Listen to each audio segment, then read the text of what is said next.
পাল্টানো দরকার চাই বিজেপি সরকার, এই স্লোগানকে পাথেয় করে রাজ্য জুড়ে পরিবর্তনের ডাক দিয়েছে ভারতীয় জনতা পার্টি। কিন্তু পূর্ব বর্ধমানের জামালপুরে সেই যাত্রার সুর কাটল জনহীনতায়। খোদ দলের কেন্দ্রীয় পদাধিকারী দিলীপ ঘোষ এবং প্রাক্তন আইপিএস নেত্রী ভারতী ঘোষের উপস্থিতিতেও দেখা গেল না প্রত্যাশিত জনজোয়ার, যা নিয়ে বর্তমানে জেলার রাজনৈতিক মহলে শুরু হয়েছে জোর চর্চা। কর্মসূচি ঘিরে গত কয়েকদিন ধরে গেরুয়া শিবিরে অন্দরের সাজো সাজো রব ছিল। প্রচারের পারদ চড়িয়ে যে বিপুল জনসমাগমের হাইপ তৈরি করা হয়েছিল, বাস্তবের মাটিতে তার প্রতিফলন ছিল যৎসামান্য।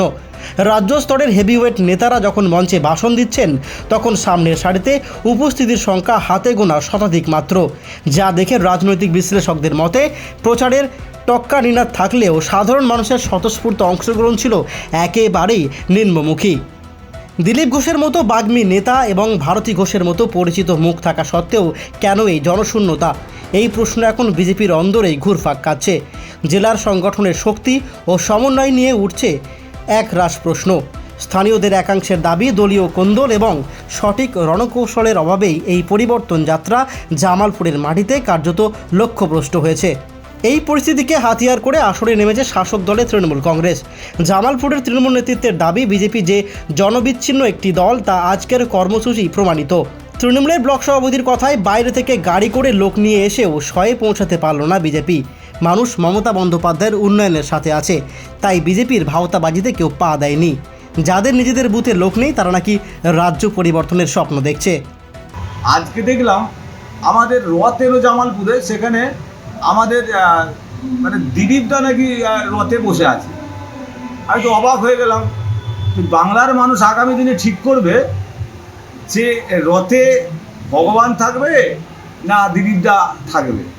তাই আজকে জামালপুর ব্লকে যে জায়গাটায় আমরা দেখলাম, আপনার সাংবাদিক বন্ধুরা আছেন, আজকে হিসাব মতো 50 থেকে 60 আর লোকালের 50 থেকে 60, শতখানেক লোকের বেশি, জোর বেশি হলে 150 লোক আজকে এখানে সভা হলো। যতই এখানে সভা হোক, যে নেতাই আসুক, মাননীয় মুখ্যমন্ত্রী মমতা বন্দ্যোপাধ্যায় চতুর্থবারের মতো আবার কিন্তু মুখ্যমন্ত্রী মমতা বন্দ্যোপাধ্যায় হবে। আমাদের সেনাপতি, আমাদের নেতা মাননীয় সাংসদ অভিষেক বন্দ্যোপাধ্যায়ের নেতৃত্বে গোটা বাংলায় আবার কিন্তু সার্বিক জায়গা থেকে 50টা পাবে নাকি সন্দেহ বিজেপি, কিন্তু সেই নিরিখে চেষ্টা করেছে এসআরকে নিয়ে, যাতে যারা আজকে বিচারাধীন আছে তাদেরকে নিয়ে যে একটা কৌশল অবলম্বন করেছে, তো সাধারণ মানুষ কিন্তু বসে দেখছে আগামী দিনে এই বিধানসভা 26 সালে বিধানসভা নির্বাচনে, এবং তার উত্তর দেবে এবং মাননীয় মুখ্যমন্ত্রী মমতা বন্দ্যোপাধ্যায়কে দুহাত ভরে আশীর্বাদ করবে। এটুকু আমার মনে হয় আজকে তার প্রমাণ দিলীপবাবু জামালপুরে এসে পেয়ে গেছেন। লোকসভা নির্বাচনের প্রাক্কালে জামালপুরের এই ছবি বিজেপির জন্য খুব একটা সুখকর নয়। যে পরিবর্তনের স্লোগান দিয়ে তারা দিল্লির মসনদ থেকে বাংলার মাটি দখলে ডাক দিচ্ছে, সেই ডাকে সাধারণ মানুষের এই উদাসীনতা রাজ্য নেতৃত্বকে নতুন করে ভাবতে বাধ্য করবে। Bureau report, Bangla Times.